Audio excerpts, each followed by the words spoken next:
Hello all, मैं हूं पारस कोठारी और आज मेरे साथ हैं Muzammil Ibrahim, the very very dashing and very very handsome. Muzammil, thank you so much for talking to us. कैसे हैं आप? बहुत टाइम के बाद मुलाकात हो रही है, Thank, वो भी virtually. thank you so much, Paris. It's good to meet you virtually once again after a long time. अच्छा, So good to see a मैं familiar face. या, अच्छा, मुझे एक बात बताइए। लास्ट जो आप नजर आए थे वो स्पेशल ऑप्स में नजर आए थे, which was a wonderful wonderful series, very very beautiful and engaging Thank you. Content on Hotstar. Thank you. और जो किरदार भी था आपका वो बहुत ही जबरदस्त था, एक secret agent from Indian secret service. बहुत ही जबरदस्त परफॉर्मेंस था मुजम्मिल उस शो में, despite Thank you. Being a multi starrer. अब स्पेशल ऑप्स के बाद मुजम्मिल क्या कर रहे हैं? कब नजर आएंगे फैंस को? फैंस वेट कर रहे हैं मुजम्मिल का कि कब ये स्टार वापस आएगा स्क्रीन पर, चाहे वो ओटीटी स्क्रीन हो, चाहे वो टेलीविजन स्क्रीन हो, या फिर बड़ा पर्दा हो। What are your plans? ये टेलीविजन तो कभी करूंगा नहीं और कभी प्लान भी नहीं किया था करने का. There are a lot of options which were there for television. I'm not one of those who can do that. Not looking down upon that, but बस mindset नहीं है television करने का मेरा. But yeah, OTT is like where I find my space. If not films, they're very cluttered with a lot of people. But OTT is like a space for talent like me, who were not getting the roles, the kind of roles which we wanted to do. Now we are finding the roles which we wanted to do in the OTT. So there were some things which were planned, and अभी थोड़ा एक मन में भी डर है. Last year जो सारी चीजें हुई उसके बाद लग रहा था कि इस साल ठीक होगा. एंड कुछ था पाइपलाइन में जो मैं करने वाला था इस साल भी. बट अगेन जो चीजें हो रही हैं वो, and I stay with my parent whose my mother is 62 years old. And so एक दिल में डर रहता है कि शूटिंग के बाद what do you come back with. Right. तो एक बड़ा सा एक वो इशू है कि should I take something up, should I not. Until unless it's not maybe some other location, I come back, I quarantine myself for some time, I cannot do it. Okay. Muzammil, please try to be in Hindi as much as possible. Okay, this is for Hindi audience. Yeah, okay. Okay. अच्छा, Okay, एक चीज okay, मुझे sorry. और So, बताइए। जो आपने कहा कि पिछले एक साल में बहुत कुछ चेंज हुआ एंटरटेनमेंट इंडस्ट्री में, and in terms of Covid pandemic की वजह से बहुत सारी चीजें चेंज हुई। सिनेमा हॉल्स काफी लंबे समय तक बंद रहे, जिसकी वजह से ऑडियंसेस का जो फोकस था फॉर देयर पर्सनल एंटरटेनमेंट वो बहुत ज्यादा ओटीटी प्लेटफॉर्म्स पर शिफ्ट हुआ, जिसकी वजह से ओटीटी बहुत ज्यादा बड़ा बन गया। It's like in terms of the reach, it has become huge. क्या ये हमारे वजह लिए है बहुत कि अच्छा है ना यार. क्या ये वजह है कि नहीं, ओटीटी हमारे अब लिए फेवरेट है मुजम्मिल का? ये सी नहीं, कंटेंट की वजह से. आई थिंक जो कंटेंट ओटीटी में बन रहा है ना, वो फिल्म्स में है ना, वो टेलीविजन पे तो है ही नहीं. बट फिल्म्स में बिल्कुल नहीं है. जो ओटीटी का कंटेंट है वो इतना इवॉल्व है. आप देखिए, and specially the new film makers which are coming in. अब ये हो गया है जो अनफॉर्चुनेटली ऐसा हो गया है कि इंडिया में फिलहाल apart from few film makers like Neeraj Pandey who don't want to abuse this platform, उन्होंने अभी एक इंटरव्यू में कहा था कि the big film makers they should not abuse this platform. But right. ऐसा होता है इंडिया में जहां पर भी उनको कुछ सब्जा दिखता है वहां पे आ जाते हैं. तो पैसे कमाने के लिए तो फटाफट जितने भी बड़े बड़े फिल्म मेकर्स हैं आप देखेंगे ओटीटी पे आ गए. बट एवरीवन ये उनके एवरीवन लिए इज नहीं है. एवरीवन इज देयर, बट ये उनके लिए नहीं है. ये छोटे फिल्म मेकर्स के लिए है, ये न्यू अपकमिंग फिल्म मेकर्स के लिए, ये उस टैलेंट के लिए who are trying to find the niche. Now if the big filmmakers come and they put their 200 crores, 250 crore, 300 crore films here, then they'll उनका budget जो allotted होता है वो it'll go into that only. Like it'll go into purchasing. फिर वो content ही बना सकते हैं जो शायद वो बनाना चाहते हैं. सो इंडिया में थोड़ा थोड़ा गड़बड़ चल रहा है अभी. They are using the platform a little, which I think the big star should not. अच्छा, एक चीज मैंने और नोटिस करी है पिछले 2 सालों में, जब से ओटीटी राइज पर गया है। आपने जो कहा वो बिल्कुल सही कहा कि ये जो प्लेटफॉर्म है, जो ओटीटी है, that is for those film makers who are not getting chance to make films for big screens. Exactly. Right. तो एग्जैक्टली. अब और ये बात भी एग्जैक्टली. बिल्कुल सच है कि जो बड़े फिल्म मेकर्स हैं वो अपने अपने फिल्म स्टूडियोज लेकर अब ओटीटी की तरफ आ गए हैं, चाहे वो नेटफ्लिक्स हो, अमेजोन हो, और अभी बहुत सारे और भी ओटीटी प्लेटफॉर्म्स क्रिएट हुए हैं। एमएक्स प्लेयर है, सोनी लिव है, Hotstar is doing very good. आप Yeah. जो आपने कहा कि टेलीविजन की तरफ मैंने नहीं देखा है, I don't want to do television, और टेलीविजन वैसा कंटेंट नहीं बना रहा है, और आपने ये भी बताया कि बहुत अच्छे ऑफर्स भी आपको मिले टेलीविजन से, मतलब किस चीज से ज्यादा परहेज है मुजम्मिल को? प्रॉपर सास बहू ड्रामास नहीं करना है टेलीविजन पे, क्योंकि टेलीविजन पे तो वही बन रहा है, सास बहू ड्रामास। कुछ आपने देखा इंटरेस्टिंग टेलीविजन में? मैं टेलीविजन वैसे देखता नहीं, बट बड़ा कम, इनफैक्ट हिंदी मूवीज भी बहुत कम देखता हूँ, बट मैं पैसे के लिए काम करता नहीं कभी, और ना किया है, और मेरा इंटेंशन भी नहीं था। पैसा कमाना होता तो बहुत आई थिंक कमा के बैठ लिया होता, बट मेरी मेंटालिटी नहीं है वो, कुछ माइंड में वो कुछ जमता नहीं है। मैंने कभी बहुत ज्यादा अपने आप को फोर्स भी किया था कि नहीं यार कमा लेता हूँ, 2 लाख रुपए दिन का मिलता तो कमा लो, बट कुछ समझ में नहीं आता। वो मेरी मेंटालिटी नहीं, कुछ लोगों की होती है। मैं क्रिएटिवली बहुत वो हूँ, सेटिस्फाइड नहीं कर पाता अपने आप को, और अपने आप से झूठ नहीं बोल पाता। कुछ लोग होते हैं कि they are very happy with you know that, कि ये मिल गया, बट मेरे लिए वो शायद सेटिस्फाइंग नहीं। I am not looking down upon them, it's very good, people are getting their bread and butter from there,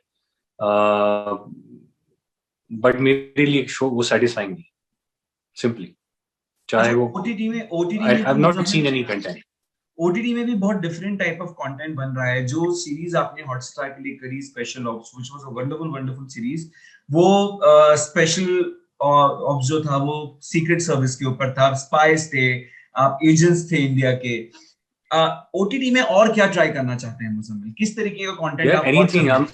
मैं मेरी it's very strange that you know I my second film was a comedy, it didn't, वो release नहीं हुई, but I played a comedy double role in opposite Nana Patekar in Horn OK Please. So I'm very good in comedy, but I have not been offered comedy after that. And it was a great film. Unfortunately, release नहीं हुई कुछ problems की वजह से. But I am very good in negative roles. I am up for anything. You know, I would love to play a dark role in series. Anything which is edgy.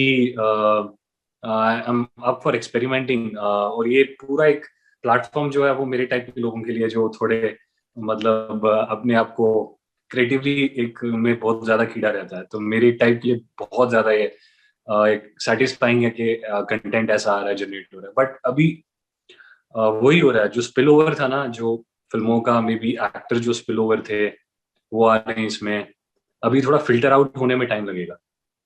अच्छा, फिल्मों की अगर हम बात करें तो फिल्मों में एक जो है कमर्शियल सिनेमा, जो हार्डकोर कमर्शियल सिनेमा है, जो बड़े बड़े स्टूडियोज फिल्म्स बना रहे हैं 100 करोड़ 200 करोड़ रुपए कमाने के लिए बड़े स्टार्स के साथ। फिर एक ऐसे फिल्म मेकर्स का भी एक ग्रुप है जो जेन्युइनली बहुत अच्छा कंटेंट, यूनिक कंटेंट क्रिएट करना चाहता है, और पिछले 4-5 सालों में हमने बहुत सारी ऐसी फिल्म्स देखी भी। लेकिन इसी के साथ ओटीटी में भी एक डायरेक्टर्स और एक्टर्स का एक नया ग्रुप क्रिएट हुआ है ओटीटी में, जो सिर्फ ओटीटी के लिए कंटेंट क्रिएट कर रहे हैं, और बहुत ही अच्छा काम कर रहे हैं वो एक्टर्स। आप अगर अपने पर्सनल एक्सपीरियंस से, बिकॉज आप ओटीटी का पार्ट रहे हैं, आप फिल्मों का पार्ट रहे हैं, I want you to name 5 those actors and 5 film makers for OTT जिन्होंने ओटीटी में बहुत अच्छा काम किया। Your choice. ये 5 तो नहीं, बट सी मेरा ये है ना इशू कि मैं बहुत ज्यादा कंटेंट है, मैं बहुत डाइवर्सिफाइड देखता हूँ। मेरा मतलब सिर्फ इंडियन कंटेंट नहीं देखता हूँ, बहुत चीजें, मतलब इतना ज्यादा कंटेंट है देखने के लिए, तो इतना ज्यादा देख नहीं पाता मैं। But my one of the favourite performances, I can tell you one of my favourite performances, I was talking to Adarsh today, Adarsh Gourav, and what a brilliant performer. I mean मैं बिल्कुल स्टन हो गया था उनकी परफॉर्मेंस देख के, and I think one of the finest performance from an Indian talent after a long long time. इससे पहले आई थिंक इरफान खान साहब जो थे। It was a matter of great pride that he won a nomination at BAFTA for Best Actor.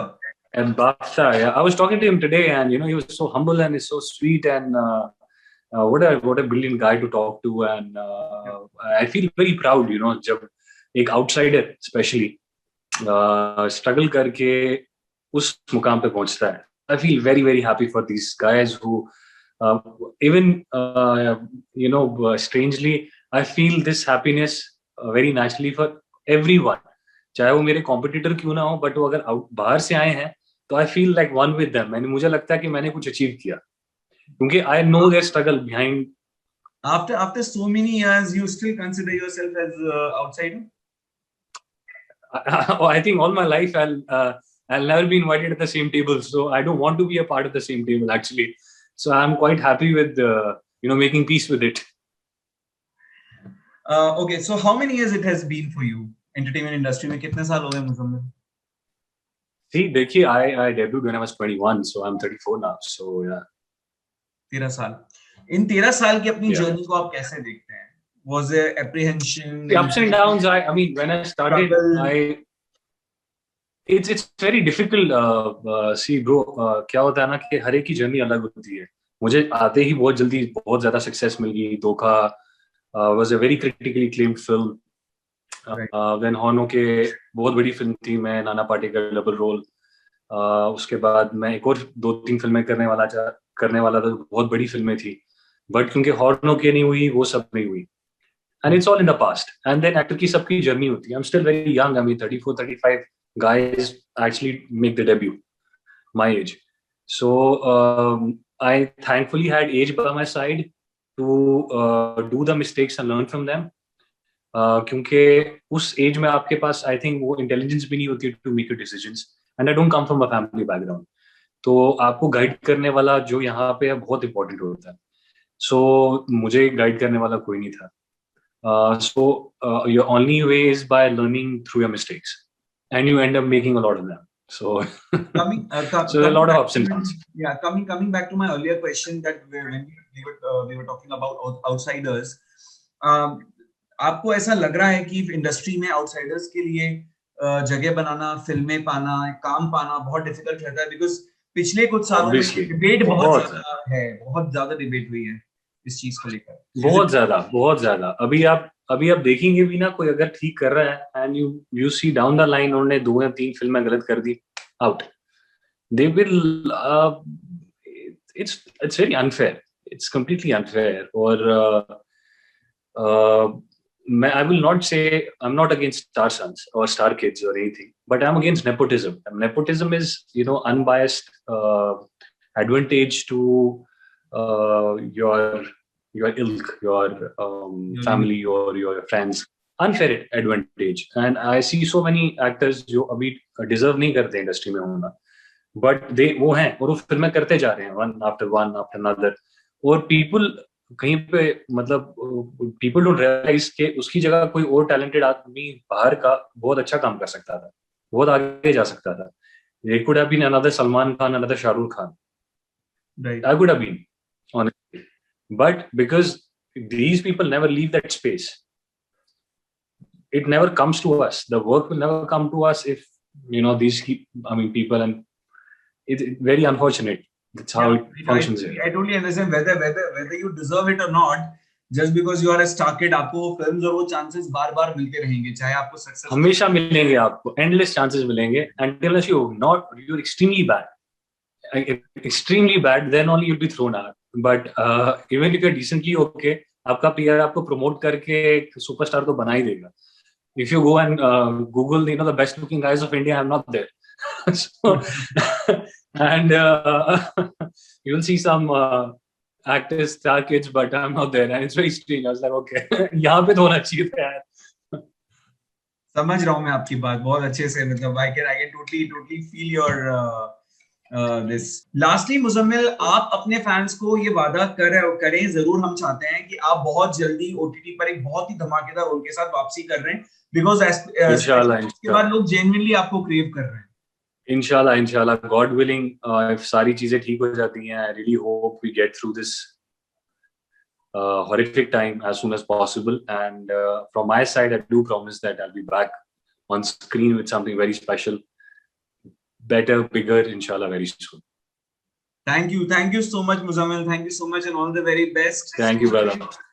Thank you. Thank you. Take care of yourself. Good Bye. night. Stay safe, brother. Bye.